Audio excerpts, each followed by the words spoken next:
Et abonnez-vous sur Canal Info News Télévision. Comité Mercolanda la bilini ya koyeba. Et comité ya koyeba sikoyo, bao bauti libanda ba comprendre bien que base na Congo ezali base. Yaka, telema, notarana.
La prospérité et le changement du Congo. Adhérons-nous tous à l'AVC pour l'unité, la prospérité et le changement du Congo. Peuple congolais vivant au pays, peuple congolais vivant à l'étranger, nous sommes tous appelés pour l'unité du Congo. Nous sommes tous appelés pour l'unité du Congo. Mettons-nous au travail, changeons nos mentalités pour le bien du Congo. Mettons-nous au travail, changeons nos mentalités pour le bien du Congo. Vive RDC, vive AVC, AVC. Pour les bonheurs. AVC!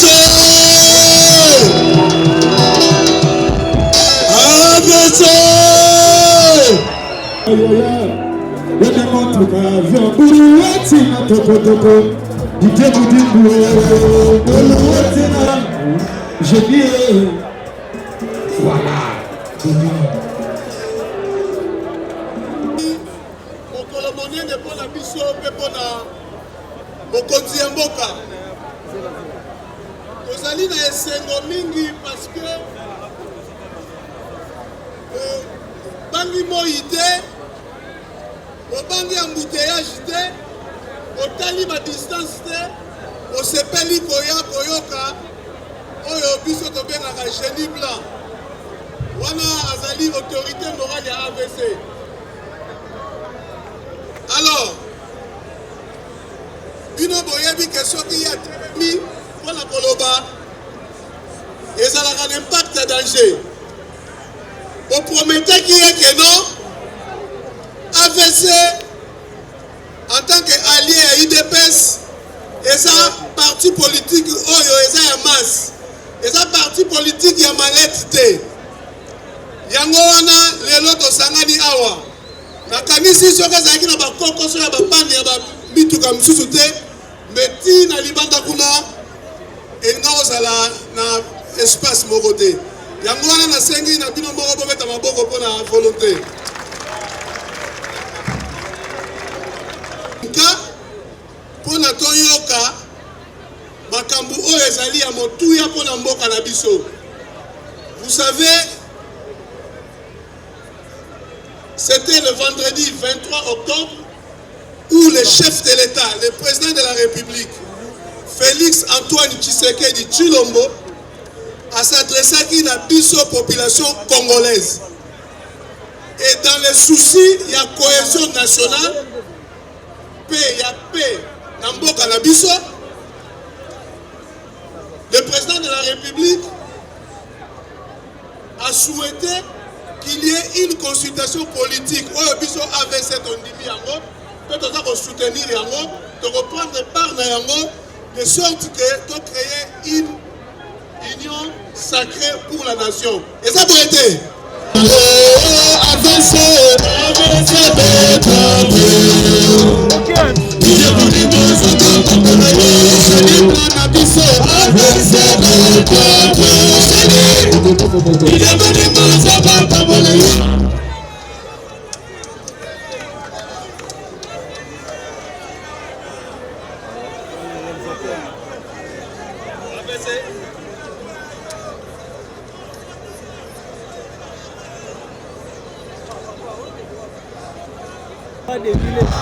AVC viva!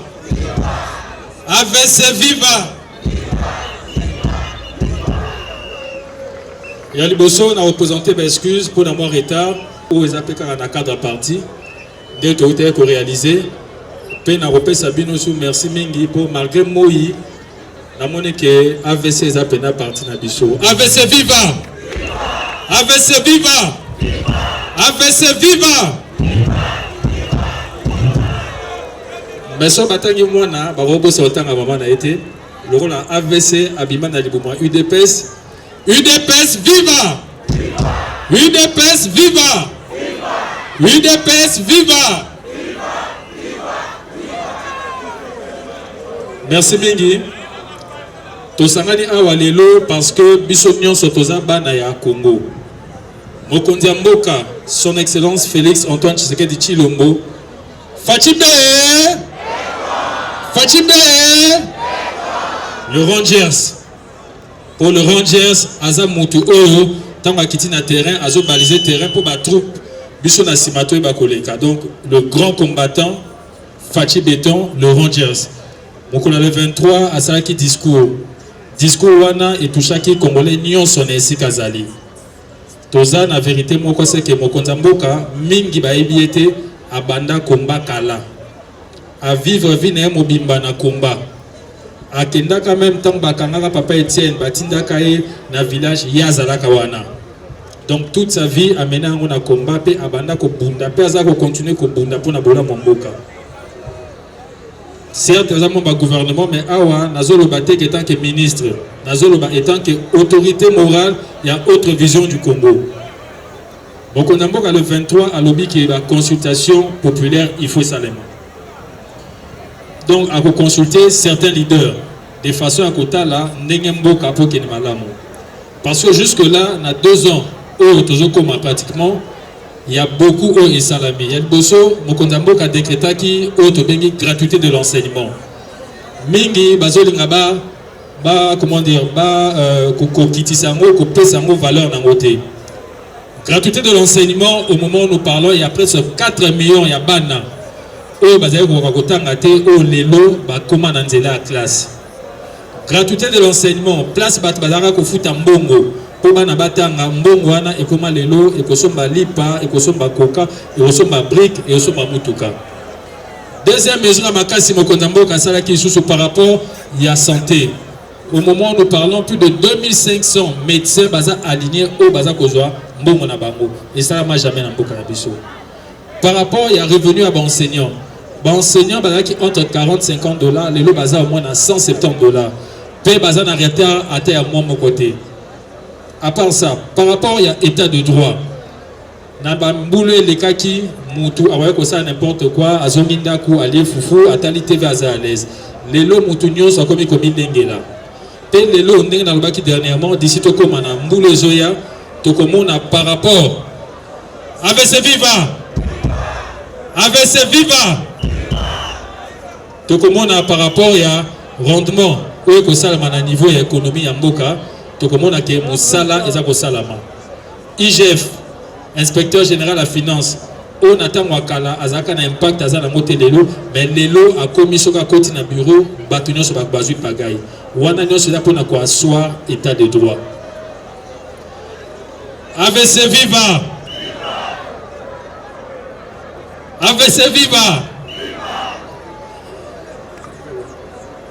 donc dans na baboye bokonza mboka na vision na ye le chef de l'état a yate pour na ko za bokondito pour envoiement.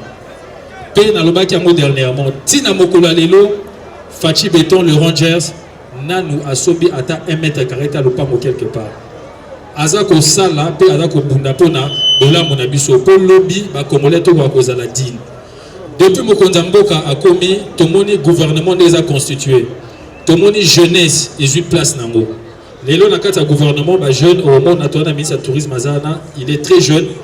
Sokotali même ba o bazaka na ngamo mosusu ti ba réunir pendant 18 ans bazo ba jeune na bangote mais leur jeune lelo ba se retrouver dans le gouvernement parce que mokonzanga qui a rajeunir au ba bengi classe politique qui veut dire que jeunesse mutazo kanisa jeunesse kazo kanisa lobby jeunesse ne ko zo relève d'où mokonzamboka ce qu'il est en train de faire il ne le fait pas pour lui il le fait pour na biso pour na bana na biso d'où jeunesse ne ko zo relève ba consultation ko zo salama et c'est qui moko na biso nyonso na kati na biso to ko terroriser yango pour ceux qui te terroriser yango te eza malamu te pourquoi eza malamu te toza la majorité moko mécanique ou eza mise en place mais la vraie majorité yango ou eza peuple ou e vota mokonzi pe mokonzi abima chef de l'état chef des armées commandant suprême magistrat suprême eza grâce ya population oyo de vraie majorité yango oyo Fachi be cette majorité, il faut continuer comme Simba mokonzi mboka. To salaka marche moko au 80 millions contre 99 sénateurs. Lelo to moni comment bandeko o bazo luka ba garder mboka na état mabeza ki ndenge lelo ba komi agité. Na baba ba lelo ba lobi biso moto boka moy bato ba loba te lelo ba komo loba pona discours il y a 6 minutes. 6 minutes mokonzi mboka lobaki a fini mutute a lobi clairement na bandi mandat nanga yango to ke na deuxième année. Bandeko to tambola nazo mona ezokene mopanzi alors il faut na benga bandeko nyonso o nyonso yebi kaza leader o avandra kuna je pense au Katumbi o Bemba bino nyonso boya nanawa bo pesa ba idée na bino na ba idée bo pesa mokonzi atala neni a regarder makambo pona bien na biso nyonso soki idée à chef de l'état le garant de la nation ezalaki que ami voix misato vanda na ekaka boye aingaza na tina kosala ba biloko na nyonso te po ngaka vanda na ngwende na ye. Mais à l'obis, ça ne peut pas continuer. En 2 ans, certes, va avancer Salami, mais pas à niveau OIE à l'ingé Salama. À l'ingé Salama, à l'ingé au-delà. D'où il y a un lundi, la constitution et Kobanda. Bisognon, ce peuple congolais, tous à la totale. Tous la retombée à la consultation. Na sima retombée wana oyo mokonza kotama osa l'adresse na ye kwa koloba bisonde majorité to ko appuyer yango pour des changements réels et ça la manamboka oyo congolais mo wa kotika ba congolais mususu azate ezate que yo donc bato mususu bavandi batambola toujours on va d'abord mutu azana groupe ye kune pas ne courir katana te mais ba voisin ne so courir katana to continuer na système wana te. Tous na ba richesse et belé et que permettre congolais nyonso akwa ko se retrouver na bané o eleki PIB na biso ezalaki supérieur même na o ya Afrique du Sud ezalaki égal na o ya Canada ce qui mboka o ekambamaka bien je pense que ngeza Eldorado de Afrique na seria kala bato alongwa ba mboka mususu po ba rotanga na Congo mais lelo est comment compliqué lelo ba congolais ndeto koma ko bima pour na reconnaître mayele ailleurs pour tozonga. Tu veux continuer bon côté. Tu veux continuer que ça a peut-être 2% à Congolais, parce qu'on a 80 millions d'habitants en otage. Et tout le monde a Nicolas Koyaka, tant que l'élection Koyaka, quand on a bongo basu peuple congolais, il y a un robimisa pour na corrompre na polo, na t-shirt pour te voter bango, pour pas qu'on faire perdurer système yamabe ou ya prédation ou ils ont la peuple. Mokonzambo kalobi a marché bon côté. Pe alobi boye, ils ont accord mon côté où l'équipe accord il y a un peuple le 24 janvier. Tant après un serment devant le peuple congolais, ou un accord à ça un peuple congolais. À ça garant la constitution d'Abisso, à ça garant de la nation, mais à côté que soi-disant accord ou attente mon songolon pakala et que le peuple congolais comme souffrir à côté kamoté. Pour ba o monsieur va bien à soi-disant accord ezaki eloko ya gouvernance. Boza na majorité biso toza na ngwende toza ndeni ni pomboka et avancer toza ba congolais to bomanate yango wana ndesa maki pe bato nyonso bavanda ki même na ba institution ba bomona que mokonzi mboka atikali ko ça la différence entre ministre FCC cash bango nyonso ba ministre na ye. Et puis chose qui est quand même choquant tant aux ministres aux sous appartenir à la famille politique na yote ngai tant na kokita na podium tant na zongi na ngwana ministre na za sou ya AVCT na za mboka mobimba Congo. Donc ba ministre ba ko contacter na ba guerre aux salama entre parti songolo ou tendance songolo. Mais tout le monde est au salami yango entre temps na ko donc malgré ça na ko pesa quand même des copius mabulu longoni a pour na ndenga yaki prestation de serment pour alaxia qui indépendance d'esprit na ye. Tous les membres du gouvernement qui appartenir à la formation politique mon côté. Ce qui me compte Mboka. Aza le seul sur 80 millions d'habitants. Nous autres on a une institution. Ata oza président il y a assemblée moroboto il y a elo mo mavonga oza institution té. Oza président institution mais yé aza institution yé moko. Ce qui a côté awa yé moko aza institution. Et je pense que mutu 80 millions d'habitants ba vandisa na ngwende faut repérer respect makasi pe yango na bakito sangana lelo pona exhorter bino tomilengela na ndenga mibale ya liboso nanu par rapport au mokonza mboka bandi comme démarche to se préparer pour te soutenir une éventualité nyonso. Deuxième chose tomilengela pour ma ponami ata yesi côté na 2023 koya il faut tozwa majorité. Il faut to préparer yango sikoyo to ko préparer yango na veille yango président fédéral na biso à Kinshasa brèche ata yeba kité ayeba ke CG a signé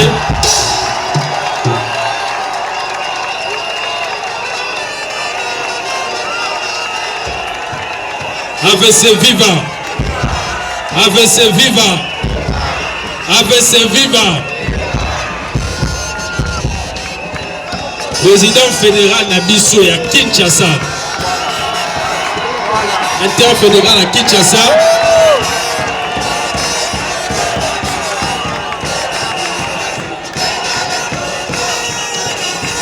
Le CG a signé qui me y'a quitté. Tout le bas qui te ressent la surprise awa. Pour yende à diriger désormais ma fédération Nyon sur la ville à Kinshasa. Yende il faut abongisa ba candidat na biso pour na maponami na ville à Kinshasa. Yende il faut abimisa na biso ba leader d'opinion na chaque coin ya Kinshasa.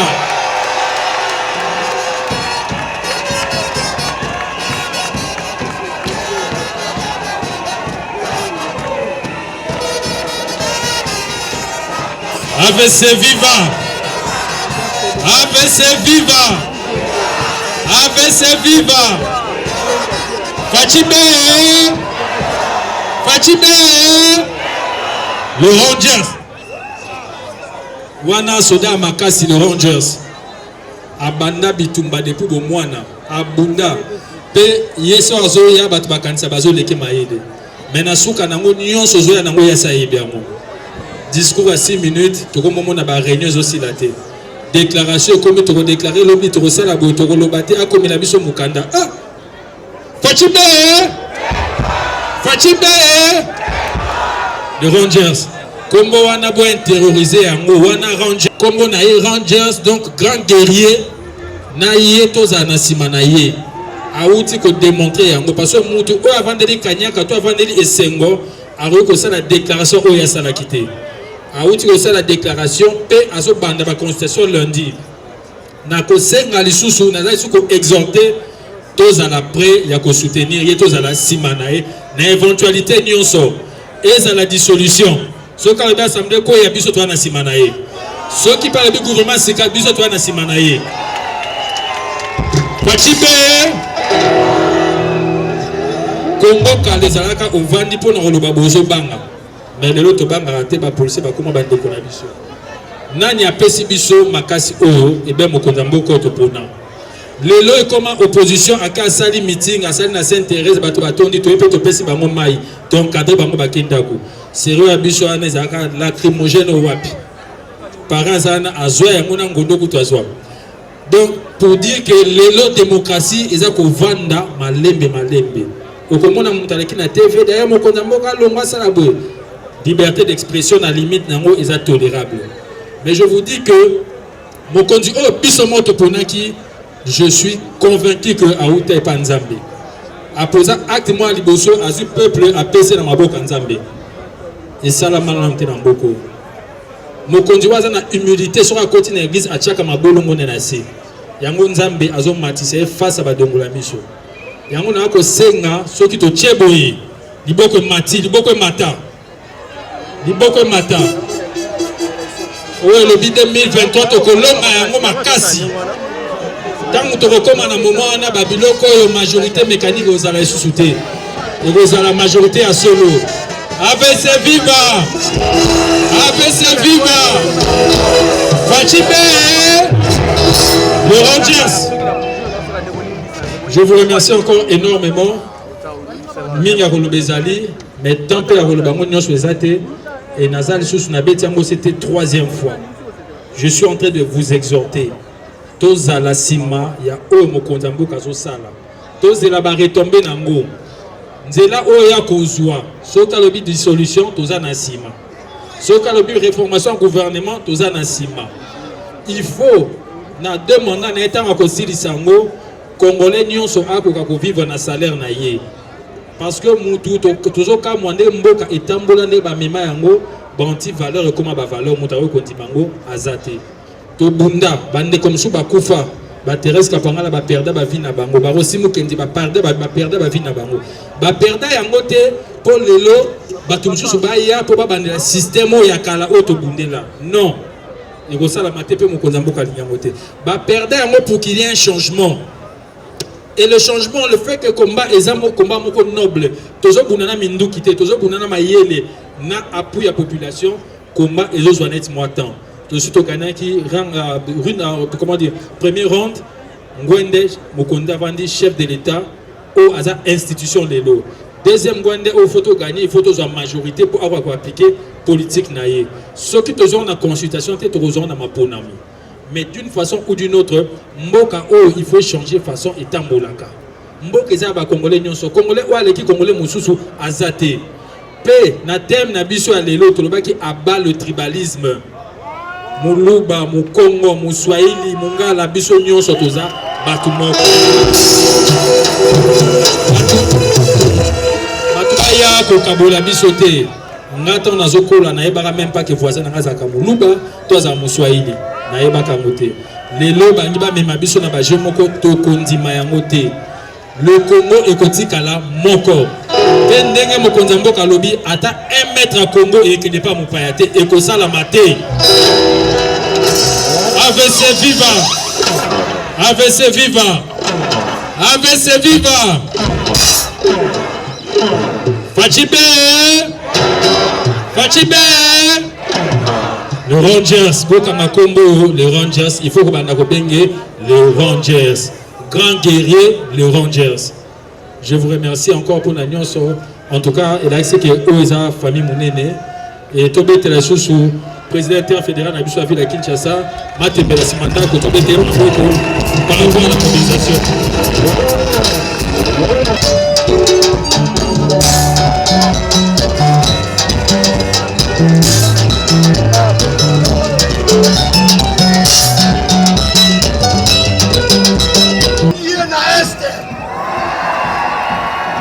Tokoyoka na sima ya mikolo ndenge nini sango ya AVC ekotambola mokili mobimba.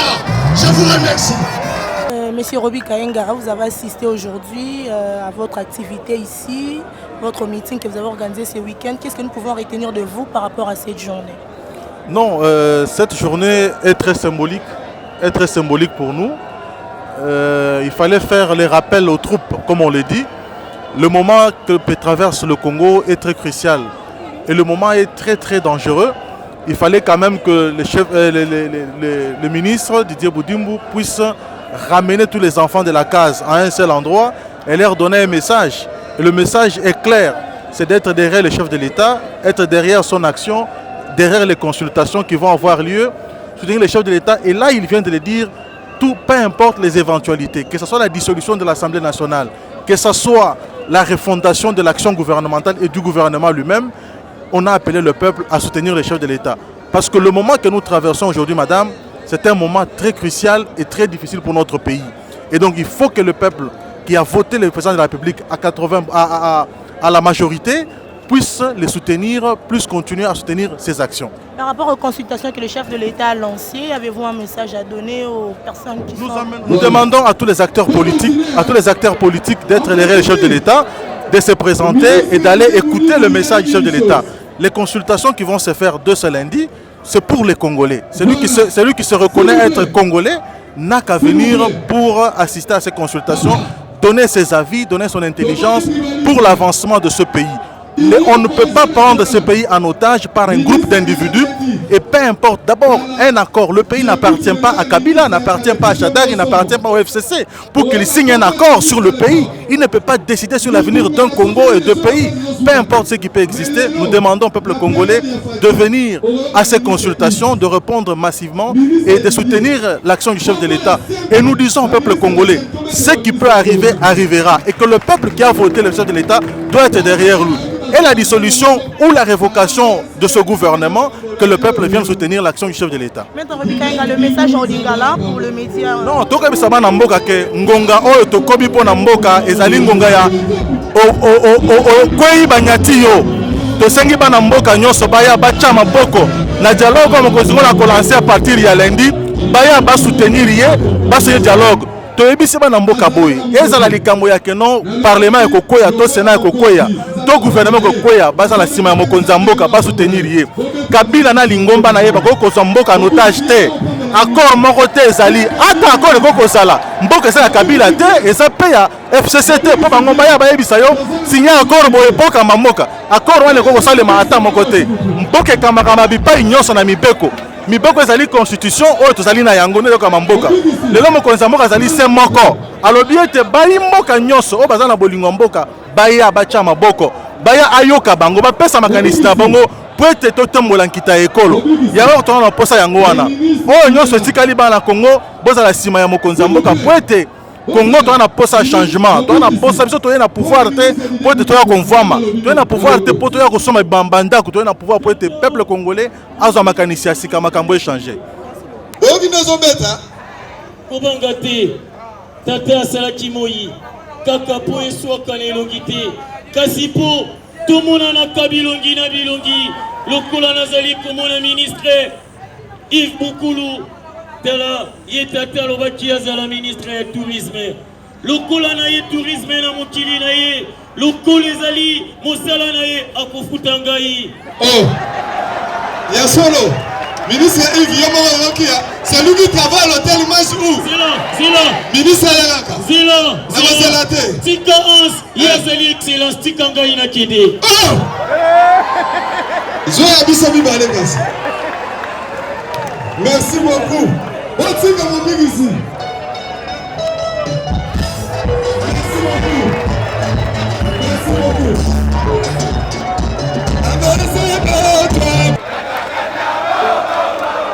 Merci. Ok.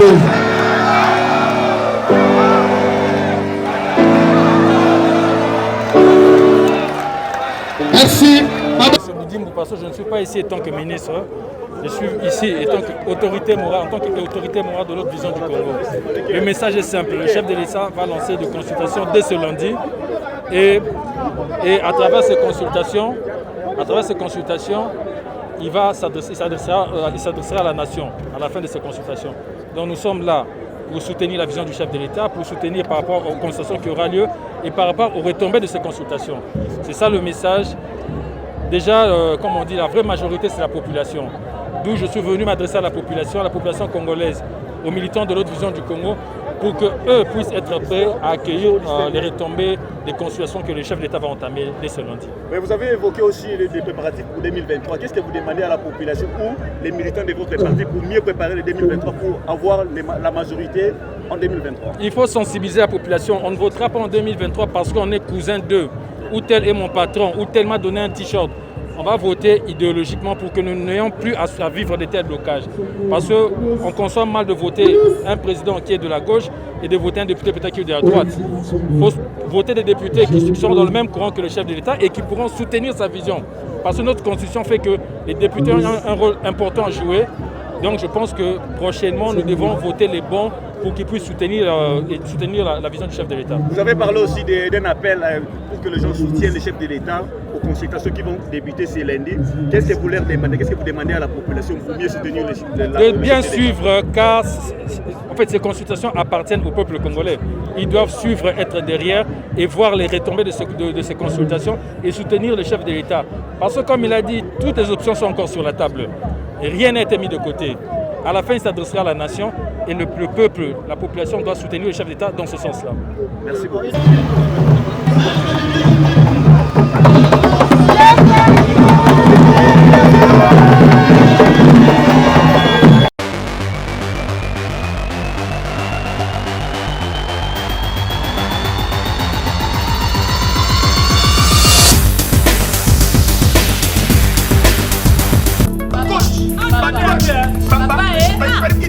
Yo comment on passe les lots, on tient ma bim.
Merci et abonnez-vous sur Canal Info News Télévision.